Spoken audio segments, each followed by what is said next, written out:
Hey, salut à tous, bienvenue sur la chaîne des aventures de Tonton Millette. Aujourd'hui, vidéo présentation de ma moto bécane AV881 que j'ai récupérée de mon grand-père décédé il y a 15 ans, jour pour jour, aujourd'hui. Je vais sûrement être un petit peu chamboulé puisque c'est pour moi assez difficile d'en parler, de mon grand-père, etc. Mais voilà, sachez que cette machine, je vais vous expliquer, mais elle me tient extrêmement à cœur. Et la preuve, c'est qu'il n'y a que moi qui monte dessus, personne d'autre. Parce que j'y tiens comme à la prunelle de mes yeux et que en aucun cas je veux que quelqu'un y touche ou monte dessus. Et donc voici ma moto bécane AV881 de 1993.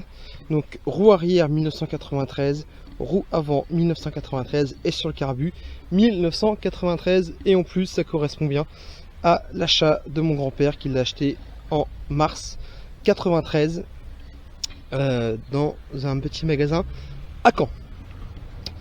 C'est d'ailleurs, vous allez voir, hein, hop, voilà, je cache. La date d'assurance s'est arrêtée en 1999. Donc il n'a pas beaucoup roulé avec. Enfin, très peu d'années, alors que pourtant elle a pratiquement 10 000 km au compteur. Donc moi quand je l'ai récupérée, elle avait quelque chose comme 9900 et quelques kilomètres au compteur. Je crois que c'est 9932.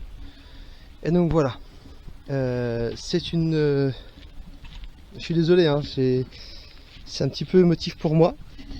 Donc c'est une mobilette qui est dans son jus d'origine. Les seules choses que j'ai fait quand on l'a remise en route, donc il faut savoir qu'on l'a remise en route pendant le confinement.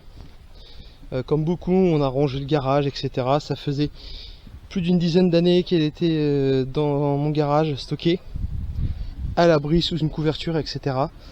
Et donc du coup, voilà, on avait rien à faire, entre guillemets, une fois qu'on a rangé le garage. Et je me suis dit que c'était le bon moment pour la remettre en route. Donc voilà, donc on a nettoyé le carburateur, on a nettoyé le réservoir qui était très très propre. Vraiment, on a juste fait un coup d'essence pour enlever les dépôts qu'il pourrait y avoir éventuels. Mais c'est tout. On a changé le joint de pipe et le joint de clapet, pardon, qui était bouffé, donc on les a changés. J'ai repeint le pot d'échappement qui lui commençait à avoir des points de rouille. Donc on l'a entièrement poncé et repeint à une peinture haute température. Mais c'est tout ce que j'ai fait. Je n'ai rien fait d'autre. Si ce n'est un coup de nettoyage, un coup de polish. D'ailleurs même les pneus, vous allez voir, les pneus sont au moins d'origine et d'époque. Je sais pas si vous allez voir, mais ils sont complètement craquelés. Voilà, donc je vais les changer, hein, bien évidemment. Mais je veux que vraiment cette machine reste dans son jus le plus total possible. Alors vous allez me dire, bon, des pneus c'est une question de sécurité. Bien évidemment je vais les changer, mais voilà, pour les 50 ou 80 km que je fais par an, voilà, c'est que des petites balades en général. D'ailleurs je m'en sers pour aller au cimetière, pour aller arroser les plantes, etc. Mais c'est tout. Donc on peut voir, les chromes sont dans un état plus que parfait. Je les ai jamais fait astiquer à fond. Un coup d'entretien quand je l'ai eu avec du Belgum et c'est tout. J'ai jamais frotté comme un bourrin pendant 3/4 d'heure dessus. Voilà, cela c'est pareil. D'ailleurs on voit dedans, hein, voilà, tout est d'origine. C'est vraiment pour moi une super machine. Il y a même encore, je vais vous l'ouvrir, à l'intérieur, il y a même encore, hop, voilà, il y a la bougie de rechange, il y a la clé pour démonter les roues, etc. Il y a la colle pour faire des rustines, etc., etc. Donc voilà, comme je vous disais, c'est vraiment une machine number. Il n'y a rien qui a été changé dessus. Je pense même que c'est encore les ampoules d'origine. Alors ça, malheureusement, on ne peut pas le vérifier. Mais voilà, c'est vraiment une machine qui est complète dans son jus. J'ai jamais restauré. Et voilà, c'est juste... enfin, à mes yeux, c'est un bijou, c'est un trésor. Là, on peut voir tout à l'heure, comme vous avez certainement pu déjà voir, il y a des traces sur le variateur. Voilà, bon, et ben tout ça, c'est parce que mon grand-père est tombé. D'ailleurs, c'est pour ça qu'elle a été arrêtée. D'après ce que je sais, elle a été arrêtée après une chute. Mais voilà, rien n'est tordu, rien n'est cassé. D'ailleurs, il n'y a pas de rétro parce qu'à l'époque, c'était pas obligatoire. mais il faudrait que j'en mette au moins un. Les clignotants fonctionnent avant comme à l'arrière. Franchement, je vais essayer de je veux pas essayer, je vais la démarrer parce que franchement elle le vaut. Et vous allez voir que elle tourne au quart de tour. Alors avant que je reprenne sur le démarrage de la machine, j'en ai pas parlé, on peut voir que le porte-bagages était quand même assez abîmé. Il y a plusieurs points de rouille, là il n'y a carrément plus de peinture.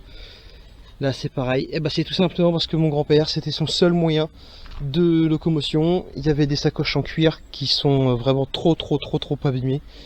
Elles ont été stockées pendant des années pliées et j'ai pas encore réussi à les remettre droite. Faudra peut-être que j'essaye parce que franchement, si elle pouvait récupérer ces deux sacoches que mon grand-père avait mises, ça serait vraiment top. En plus, il y en a une noire, une marron, donc bon. Je vais essayer peut-être, pourquoi pas, de retrouver des sacoches d'époque. Pardon, je bug un peu, hein, je suis désolé, mais voilà, c'est l'émotion de cette machine parce que à chaque fois, elle me procure autant de plaisir que voilà, de voir les gens qui quand ils me voient passer avec sont là, elle est magnifique, etc. Enfin moi voilà, c'est que vous dire de plus. J'adore cette machine, c'est vraiment une beauté, c'est une merveille et elle rappelle tellement de souvenirs à tellement plein de gens. Et puis elle est mythique quoi, c'est la bleue. C'est voilà, on peut pas la confondre. On m'a jamais dit tiens c'est un 103 comme on pourrait confondre 51 et 103 pour ceux qui sont pas vraiment experts. Mais là c'est impossible de confondre. La bleue tout le monde la connaît. La bleue tout le monde l'a su. Alors après voilà il y a différents modèles. Il y a les AV65, les AV88, les AV76 je crois. Il y en a plein mais la bleue en général on la reconnaît. Il n'y a pas besoin de fioritures. Allez, je vous la démarre. Donc là, voilà, moteur est froid, peu d'échappement est froid. Pour aller au soleil, mais...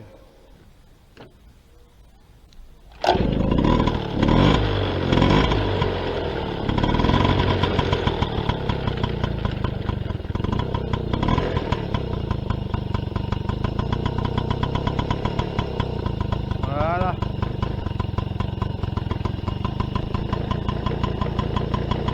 On l'a un petit peu maintenu au gaz pour la laisser chauffer 2 minutes. Et voilà,